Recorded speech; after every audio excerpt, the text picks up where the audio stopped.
what we're working with right now. The ball is the comfiest place to be. I also had really big plans for this video, and one of those plans was to film this a few days ago on Tuesday. It's actually Thursday now. So while originally this was gonna be a lot more bring you along for the ride, I think today might end up a bit chattier. But the goal is still to show you what I do to get ready for the holidays and prepping for year end, and how it's really just like an overall year-end reset for me at this time. And the whole idea of a reset is especially important this time because at the time of filming this, I'm 7 and something months pregnant with baby number 2, planning my maternity leave, figuring out what my return to work will look like after baby 2 is here, along with the personal adjustments that are sure to come with all of this stuff. So resetting and restructuring really is the focus for me as I'm wrapping up 2023 and moving into the new year. With so many things going on, it might lead to the question of where do we start? And for me, we always start with goal setting. And I actually do this a lot earlier, not in December. It happens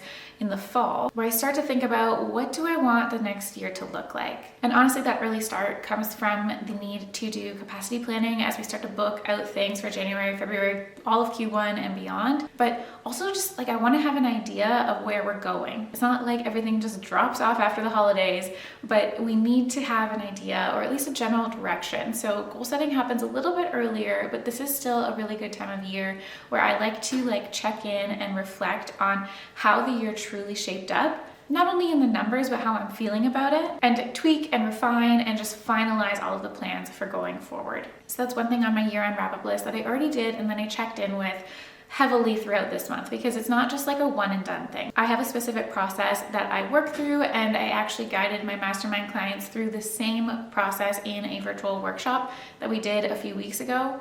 And it's really reflective and it takes time, and you can't get through it all in one sitting because you need to think about these things. But once that's all set, one of my favorite year-end wrap-up activities that is arguably not super important, but it is something that I really like to do, is create a digital vision board. I filmed an entire video about how I create these every single year using just Pinterest and Canva. It's really easy, but the general idea is that if you have that daily reminder of what it is that you're working towards and why on your desktop, on your laptop, on your phone, wherever you want to put it, then it is just that daily motivation to keep going even when you don't really feel like it. So that's something that I did for myself. And then, like I said, I walked my mastermind clients through the same goal setting, reflection, planning exercise in our virtual retreat that we did. And then this last week I had one-on-ones with all of those women, and a lot of our conversations came back to the results that they had from that workshop, like what their plans actually are going forward. And together we looked at those plans and we decided, is this realistic? Is there anything that needs to be adjusted? Is there something that's missing? So that resulted in a lot of great conversations, and it was so nice to see all of my mastermind clients before the official wrap up of the year. And this is where I had big plans to take you along for that process, because I like to show you the behind the scenes of what it is that I'm doing every day and how I'm running this business and what I'm doing with clients and that kind of stuff. But as I said, things didn't go according to plan this week. So while I wanted to do this video on Tuesday when I had a handful of coaching calls that I could have brought you through a little snippet of what that looks like, here we are and it's Thursday and all of my calls were finished by 8 a.m. this morning. Another big project that is on my list that I've talked about in another video as well, and I can probably bring you along for some of that today, is digital decluttering. So at this time of year, I like to look at what are my subscriptions?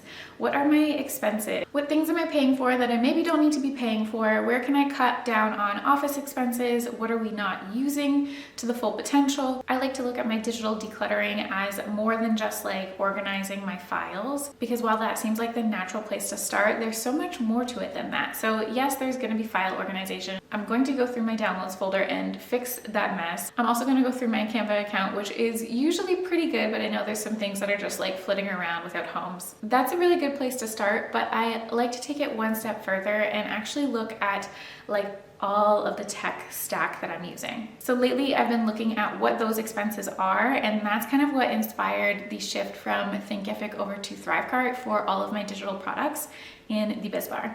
I'll link a video that's walking you through that migration process and my first reactions to Thrivecart Learn. And I can also show you some of the behind the scenes as I'm working on that today. So step 1 is the actual file organization. Step 2 is looking at expenses and subscriptions and minimizing and eliminating wherever possible. And step 3 is decluttering the things that I'm following and those that I'm subscribed to. Because I don't know about you, but sometimes I'll sign up for something because I'm interested in that one thing, and then I'm just like, I don't read any of those emails that are filling up my promo tab anymore. There are a few that I read. Email marketing is really important, but there's so many that maybe I'm not interested in anymore. So I'm just gonna do everyone a favor, unsubscribe from some of those, and do a little clean of those that I'm following over on Instagram, because that's another place that I hang out. And one thing that I do not want to take into 2024 is any kind of noise or just like BS or anything like that. I'm trying to make sure that everything that I'm consuming is highly intentional and aligned with what it is that I want from my life. So I'm gonna do a little clean of those that I'm following over on socials too. Okay, enough of the rambling. Let's get into doing some of this work and actually crossing some of these things off of my list. And you are welcome to follow along with me and get some of this stuff done as I work on it too.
Scheduling. I always preach working ahead of schedule. It makes it so much easier and it allows for so much more flexibility when you have your content pre-scheduled out. So this is something that I'm trying to do as well before the end of the year. I guess this is kind of meta because I'm doing it like right now, but I will be hopefully batching out a couple more videos this afternoon too, if the toddler naps well, of course, as well as wrapping up some blog posts and emails that are going to be going out in January, because there's nothing worse than coming back after the holidays and having a super long list to tackle. It's like we need some decompression time from taking time off. So future Jill always thanks past Jill for getting ahead on the content. And that's just like an easy, fun thing to check off my list. And it's also okay if it doesn't happen, because like it's not the end of the world, but I do try to get a little bit ahead for the return to work after the holidays.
not so fun task on my list, one that I absolutely dread all the time and I am so thankful that I have help with, but I still have to do my part, is the year-end bookkeeping wrap-up and getting everything ready for my accountant and my bookkeeper. This part of my business literally made me cry for years before I hired these two women to help me with this. So while I know how to do my books and I know how to file my taxes, it was just so painful for me for years that now I absolutely love that I don't have to do all of those steps. And I know that I have like a little bit of time to do this and get ready for tax time in the new year, but with the baby coming in Q1, I kind of just want to have all of this off of my list so that the entire year is wrapped up with a nice bow before we're done, so that I can just send it off and not have to worry about it. So that is a not fun task that I'm not going to get to today, but it is on my list and I will hopefully get to it tomorrow before clocking out for the year. And if you're also pushing this off, consider this your reminder or your motivation to just do it. Like, let's just rip the Band-Aid off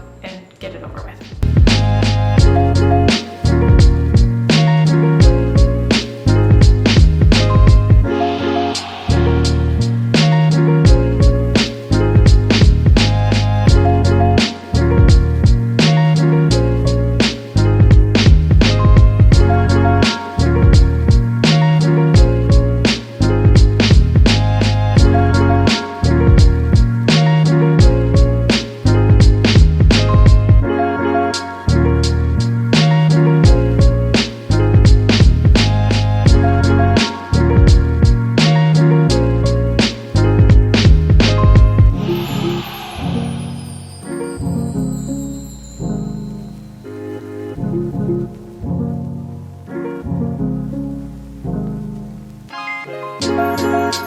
Okay, I think that nap time is coming to an end, so that is probably all of the work that I'm going to get to at the moment.